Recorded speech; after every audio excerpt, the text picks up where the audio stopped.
फिल्में ऐसी होती हैं जिनके किरदार ताउम्र याद रह जाते हैं और उन्हें बार बार देखना सुकून का एहसास कराता है। उन किरदारों में नजर आए एक्टर जिस फिल्म में हो, दर्शक उस फिल्म से खुद ब खुद जुड़ जाते हैं और बार बार देखना पसंद करते हैं। साल 1989 में आई फिल्म मैंने प्यार किया एक ऐसी ही फिल्म थी जिसके किरदारों व एक्टर्स को दर्शक आज भी नहीं भूले हैं और आज भी उन्हें उसी शिद्दत से याद करते हैं। उन्हीं किरदारों में से एक किरदार था फिल्म एक्ट्रेस भाग्यश्री के पिता का किरदार, जिसमें अपनी शानदार एक्टिंग से जान डालने का काम किया था एक्टर आलोक नाथ ने, जो आगे चलकर एक से बढ़कर एक फिल्मों में बेहतरीन किरदारों में दिखाई दिए और पिता के किरदार के लिए हर फिल्म मेकर की पहली पसंद बन गए। हालांकि कुछ सालों पहले मीटू जैसे विवाद में नाम आने और उसमें निर्दोष साबित होने के बाद भी आलोक नाथ अब पर्दे पर कम ही दिखाई देते हैं। आखिरकार कहाँ हैं आजकल आलोक नाथ और क्यों कम नजर आते हैं फिल्मों में? ऐसे कई सवालों के जवाब हम लेकर के आए हैं आज की इस वीडियो में। साथ ही साथ जानेंगे उनकी लाइफ और करियर से जुड़ी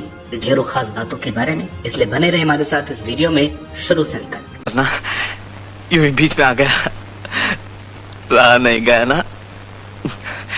तू काम कर, हाँ? मैं बाहर भाभी के साथ हूँ। अच्छा, और तेरी खोपड़ी सही है? मालूम है कौन है वो? बहुत बहुत ऊंचे लोग हैं वो, उनका हमारा कोई तालमेल नहीं है। आज हमारे दिल में अजब ये उलझन। जाएंगे बेटा, घर तो जाएंगे ही, लेकिन अब जो है ये नाटक पूरा ही देख कर जाएंगे। तुम मुझे रिश्वत देने की कोशिश कर रहे हो? तुम्हारी ये हिम्मत? मुझे जिंदगी से रिटायरमेंट मिल गई सर। 10 जुलाई 1956 को खगड़िया बिहार के एक मैथिली ब्राह्मण फैमिली में जन्मे आलोक नाथ दिल्ली में पले बढ़े हैं और वहीं से इनकी एजुकेशन भी पूरी हुई है। आलोक नाथ के पिता और दादा दोनों डॉक्टर थे, इसलिए उनके पिता चाहते थे कि आलोक भी मेडिकल प्रोफेशन में ही जाएं। हालांकि ये ना हो सका। आलोक खुद तो एक्टर बने ही, उनके साथ साथ उनकी बहन विनीता मलिक ने भी एक्टिंग फील्ड को अपना करियर बनाया। मैं आपको याद दिला दे कि विनीता मलिक 80s और 90s के दौर में दूरदर्शन की एक बेहतरीन एक्ट्रेस रह चुकी है, जो आगे चलकर दूसरे चैनल पर भी एक्टिव रही है। आलोक नाथ की पढ़ाई दिल्ली के बाराखांडा रोड में स्थित मॉडर्न स्कूल और दिल्ली के ही हिंदू कॉलेज से हुई है। चूँकि पढ़ाई के दौरान ही आलोक नाथ का झुकाव एक्टिंग की तरफ होने लगा था, इसलिए उन्होंने दिल्ली के मशहूर रुचिका थिएटर ग्रुप को ज्वाइन कर नाटकों में काम करने लगे। साथ ही एनएसडी में दाखिला लेने के लिए ट्राई किया, जहाँ दाखिला मिलने के बाद उन्होंने 3 साल तक एक्टिंग की ट्रेनिंग ली। एनएसडी की ट्रेनिंग के पीछे आलोक और उनकी फैमिली का यही सोचना रहा होगा कि जब एक्टिंग फील्ड में जाना ही है तो इसकी बारीकियों के बारे में भी ठीक से जान लेना चाहिए, और तब इसके लिए दिल्ली में एनएसडी से बेहतर कोई एक्टिंग इंस्टीट्यूट नहीं था। दरअसल एनएसडी में दाखिला लेना तब हर एक्टर का सपना इसलिए भी होता था क्योंकि वहाँ से निकले कई एक्टर्स ने फिल्मों में अपनी पहचान बनाई थी। हालांकि अलग बात है कि अच्छी खासी ट्रेनिंग के बावजूद फिल्मों में अच्छे रोल के लिए तब भी बहुत पापड़ बेलने पड़ते थे, और यही आलोक नाथ के साथ भी हुआ जब वे मुंबई अपनी किस्मत आजमाने पहुंचे। बहरहाल दिल्ली में थिएटर के दौरान ही साल 1980 में दूरदर्शन के लिए बन रहे सीरियल रिश्ते नाते में आलोक नाथ को काम मिल गया और टेलीविजन पर उनके एक्टिंग करियर की शुरुआत हो गई। देखा जाए तो आलोक नाथ के फिल्म करियर की शुरुआत तो काफी अच्छी हुई थी, क्योंकि उन्हें अपनी पहली फिल्म के लिए इतने पैसे मिल गए थे जितना कि उन्होंने सपने में भी नहीं सोचा था। जाहिर सी बात है कि अगर पेमेंट ज्यादा मिला होगा तो वह फिल्म भी काफी बड़ी होगी, जो किसी भी एक्टर के करियर की एक बेहतरीन शुरुआत कही जाएगी। दरअसल यह फिल्म थी साल 1982 में आई फिल्म गांधी, जिसमें काम करने के लिए आलोक नाथ को जब फीस के तौर पर 20,000 रुपए ऑफर हुए तो उनके होश उड़ गए थे। अपने एक इंटरव्यू में आलोक नाथ ने बताया था कि थिएटर करने के दौरान उन्हें 60 रुपए मिला करते थे, इसलिए जब गांधी के लिए मेहनताने की बात हुई तो उन्होंने सोचा 100 रुपए भी मिल जाए तो भी काफी है। दरअसल फिल्म तो काफी बड़ी है, लेकिन आलोक का रोल काफी छोटा था। लेकिन जब मेकर्स ने उनसे कहा कि 20,000 में डील डन करते हैं तो इतना बड़ा अमाउंट सुनकर आलोक हक्के बक्के रह गए। बहरहाल इस फिल्म से आलोक नाथ को पैसे तो अच्छे खासे मिल गए, लेकिन इस काम से उनके एक्टिंग करियर पर कुछ खास फर्क नहीं पड़ा। उन्हें इसके बाद भी काफी स्ट्रगल करना पड़ा, इसलिए उन्हें जो भी रोल मिला वो करते चले गए। हालांकि रोल कैसा भी हो वो पूरी शिद्दत से किया करते थे। इस दौरान उन्होंने मशाल, सारांश, आज की आवाज और फासले जैसे कई फिल्में की, लेकिन उन्हें वह पहचान नहीं मिल पा रही थी जिसकी उन्हें तलाश थी। आलोक एक बार फिर दूरदर्शन की तरफ मुड़े और टीवी फिल्म अपना जहां में काम किया। साल 1985 में आई इस टीवी फिल्म में नसीरुद्दीन शाह और दीप्ति नवल लीड रोल में थे। इसके बाद आलोक नाथ नजर आए रमेश शिप्पी और ज्योति स्वरूप के डायरेक्शन में बने टीवी सीरियल बुनियाद में, जिससे उनकी एक अलग पहचान बनी। साल 1986 में इस सीरियल में आलोक मुख्य किरदार हवेली राम के रोल में नजर आए थे, जो घर के मुखिया और सबसे बुजुर्ग किरदार था। खास बात की तब आलोक नाथ की उम्र महज 30 साल की ही थी। यह सीरियल और आलोक नाथ का किरदार उस दौर में इतना पॉपुलर हुआ कि उन्हें फिर वैसे ही रोल ऑफर होने शुरू हो गए। तो जानती है मेरे एक एक मिनट का टाइम टेबल बना हुआ है। ये क्या तमाशा हो रहा है मास्टर हवेली राम? आलोकनाथ ने उस दौरान अपनी इस इमेज को तोड़ने की काफी कोशिश की, लेकिन इसमें वे हर बार नाकाम ही रहे।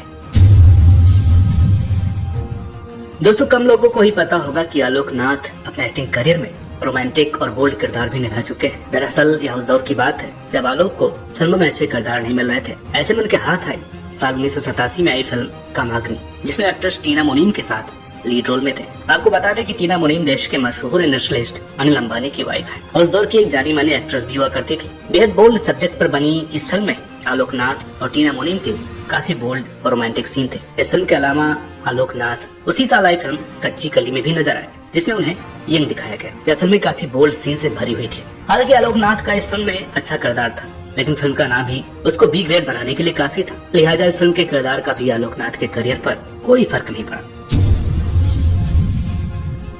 आलोकनाथ को असल पहचान मिली थी राष्ट्रीय प्रोडक्शन की फिल्म मैंने प्यार किया से, और खास बात कि इसमें भी अपनी उम्र से काफी बड़े एक पिता के किरदार में ही थे। यह फिल्म ब्लॉकबस्टर हुई थी और इसमें सभी किरदार यादगार बन गए थे। बेशक इस फिल्म के बाद आलोकनाथ पिता व बड़ी उम्र के किरदारों के लिए टाइप्ड होते चले गए, लेकिन उनके पास बड़ी फिल्में और बड़े किरदार खुद चलकर आने लगे थे। बस किशन, बस अब तू बहुत दूर चला गया है ना मुझसे। आज मेरे इन कपड़ों में से बदबू आने लगी है ना तुझे। दोस्तों, आलोकनाथ ने अपने फिल्मी करियर में एक से बढ़कर एक हिट फिल्में दी हैं, लेकिन उन्हें पहचान राष्ट्रीय प्रोडक्शन की फिल्मों से ही ज्यादा मिली है। हालांकि आलोक राष्ट्रीय की फिल्म सारांश में पहले भी काम कर चुके थे, लेकिन उन्हें बड़ा रोल उन्हीं की फिल्म मैंने प्यार किया में मिला, जिसके बाद आलोकनाथ राष्ट्रीय प्रोडक्शन के खास एक्टर हो गए और एक के बाद एक हम आपके हैं कौन, हम साथ साथ है और विवाह जैसी करीब आधा दर्जन फिल्मों में नजर आए। इन फिल्मों में काम करने के बाद आलोकनाथ पिता के रोल के लिए एकदम परफेक्ट माने जाने लगे और आगे चलकर संस्कारी बापू के नाम से मशहूर हो गए, जिन पर जमकर मीम्स भी बने और सोशल मीडिया पर खूब वायरल हुए। फिल्मों में आलोकनाथ के बुजुर्ग किरदारों की बात करें तो इसकी शुरुआत साल 1988 में आई फिल्म कयामत से कयामत तक से ही हो गई थी। सबसे दिलचस्प बात कि आलोकनाथ ने 1990 में आई फिल्म अग्निपथ में अमिताभ बच्चन के पिता की भूमिका निभाई थी। आपको यह जानकर ताज्जुब होगा कि तब अमिताभ बच्चन 48 साल के थे और आलोकनाथ महज 34 साल के। हालांकि ऐसा भी नहीं है कि आलोकनाथ हर रोल के लिए आंख मूंद कर ही हाँ कह दिया करते थे। उन्होंने बहुत से किरदारों को ना भी कहा, पर इसमें सबसे खास था जितेंद्र के पिता का किरदार, जिसे करने से उन्होंने साफ मना कर दिया था। आलोकनाथ के फिल्मों की बात करें तो इनमें दीवाना, लाडला, साजन का घर, हथकड़ी, हम दोनों, परदेश और ताल जैसी तकरीबन 140 से भी ज्यादा फिल्मों के नाम शामिल हैं। इसके साथ ही वह 15 से ज्यादा टीवी सीरियल्स में भी काम कर चुके हैं। फिल्मों में सफल होने के बाद आलोकनाथ ने जब टीवी पर दूसरी पारी की शुरुआत की तो इम्तिहान, रिश्ते, कभी कभी वो रहने वाली महलों की, सपना बाबुल का, विदाई, यहाँ मैं घर घर खेली, दो दिल बंधे एक डोरी से, ये रिश्ता क्या कहलाता है आदि जैसे दर्जन भर सीरियल्स में पिता के किरदार के साथ साथ नेगेटिव रोल्स में भी दिखाई दिए।